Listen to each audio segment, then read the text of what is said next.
Hello, this is Kelly Jennings with Apex Nutrition, and I'm going to try to start a new video series for my Monday Marketplace. For Monday Marketplace, I like to highlight something that you can find in the marketplace that can either help you with something I love or something I loathe. No middle ground, right? It's always love or loathe. Just kidding, but I'm going to bring those products to you to show you how I feel about them. So we're going to start off this time with a product that's somewhat new to me. It's organic edamame spaghetti, and they make this, I think, in all sorts of different noodle styles. But what this is, at first I was pretty leery of it. Okay, so first of all, what all is in it? You know, is it some kind of like weird concoction of all kinds of nasty ingredients?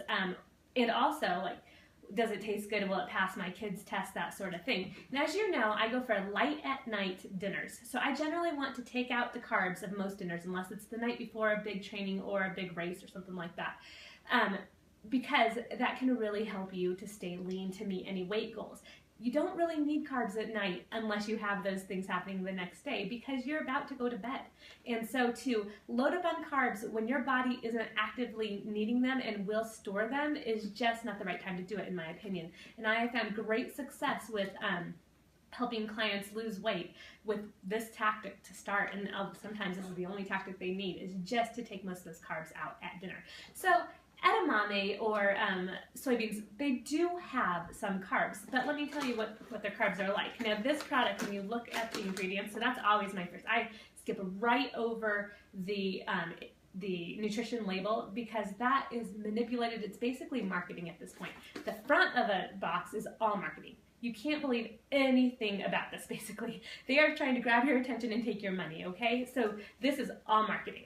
So I skip right over that. You know, I might see the name, I might see it's organic, there's a few things that stand out, but we're gonna not believe them. We're gonna be highly suspicious of the front of the box always. You go to the ingredients, that's where you start. Now, if you are happy with the ingredients, we can move on to the nutrition label, but not until then. Because if I pick up a box of something like Who Knew cookies, where they're trying to sell me basically Oreo cookies that have all kinds of vitamins and minerals and fake fibers added into them, I'm gonna know by the ingredients that I don't like that long list of stuff trying to pass as a cookie, no matter what the nutrition label says. No matter if they've somehow gotten 5 grams of fiber in there, I'm going to look at where it's coming from and what else is coming along for the ride and what I'm eating before I care at all how much protein and carbs and fiber and that sort of thing, calories are in there. So we're going to start with the ingredients. It says organic edamame and water. So that basically passes into the first test. Organic edamame and water. That's it. That's all they've used to make these noodles. So they've basically smashed up edamame and water and put it together and dried it as noodles. All right, I'm in so far. And then, of course, for the nutrition labels, we're going to look at the carbs because, again, I'm mostly using this for dinners. 21 grams of carbs, and 11 of those are fiber. Now, when something is more than 5 grams of fiber, you can generally, you know, it was kind of the Atkins and the low-carb movements that started subtracting out and gave us the term net carbs, which sounds sort of hokey. But the truth is, as far as how blood sugars react to foods, higher fiber does reduce the blood sugar insulin reaction that we're trying to avoid at night. That's how that blood sugar gets stored, and that's also how it causes problems with blood sugar being in the arteries. So when there's more than 5 grams of fiber, you can pay attention to that. So generally I'll say, in my head you are kind of subtracting that out. So we're down to 10 grams of carbs, and that's within what I say is okay at night. Now this isn't going to be an every night, you know, but it does give you a way, even if you were using spaghetti squash or a different alternative for spaghetti, you are going to get some of these carbs, and they're not all bad. What we're trying to avoid are the overload of carbs at night. It also gives you 24 grams of protein. Now, a word about soy protein, because I'm asked this once I like a product that is soy-based. I'm often asked about this because, one, I've spoken out a little bit about the overconsumption of all soy protein in everything. So if soy is the basis for your milk and your yogurt, and there's soy protein added to your cereal and your oatmeal, and then you're eating soy here too, I'm going to say it's a little too much. We never want one protein source, and we don't especially want one that it has a significant amount of natural estrogens in it. You don't want to overload on that. But the occasion once every week or two isn't going to be harmful when your whole diet isn't based off that. The other thing I speak out even more than just like the estrogen in soy is soybean oil. Now the problem with soybean oil, the problem when you isolate any fat is that now you're worried about what type of fat you have and how it impacts your body. Omega-6s, while they're required in nutrition in our bodies, over-consuming them can do some harm because they are adversaries of omega-3s, and they change that pathway and steer it towards inflammation rather than anti-inflammation. And inflammation is involved in a lot of chronic diseases. We're not just talking about a sprained ankle and inflammation or a cut. We're talking about chronic diseases and diabetes and heart disease and obesity and all sorts of things.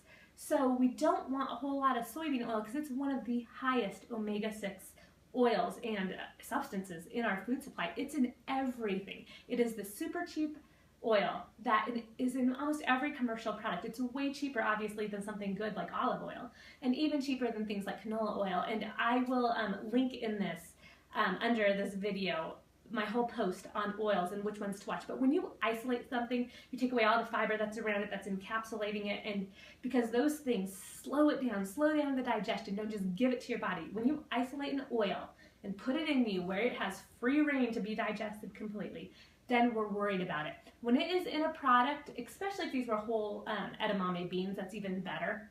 But in a product like this, where it is just edamame and the water and it's been reconstituted, it's not the same. We're not dealing with apples and apples here, okay? Does that make sense? And I am not picky about everything that's isolated. Protein powders, we are going to look into that. Supplements, that is why you've got to be extra picky about supplements versus whole foods. And that's why supplements are supplemental to a diet and not the basis.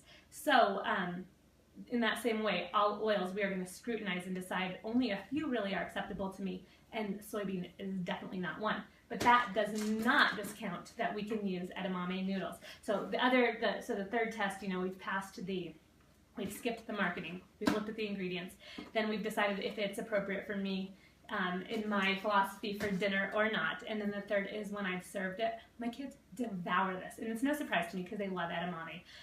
But they devour it. The texture is fine. I've used quinoa noodles that I haven't been happy with and a few other things. Texture is fine, all sorts of protein, so I'm loving these. So I'd love your comments. I'd love your ideas for products that you like or loathe, because we're starting on a positive note, but don't be afraid, don't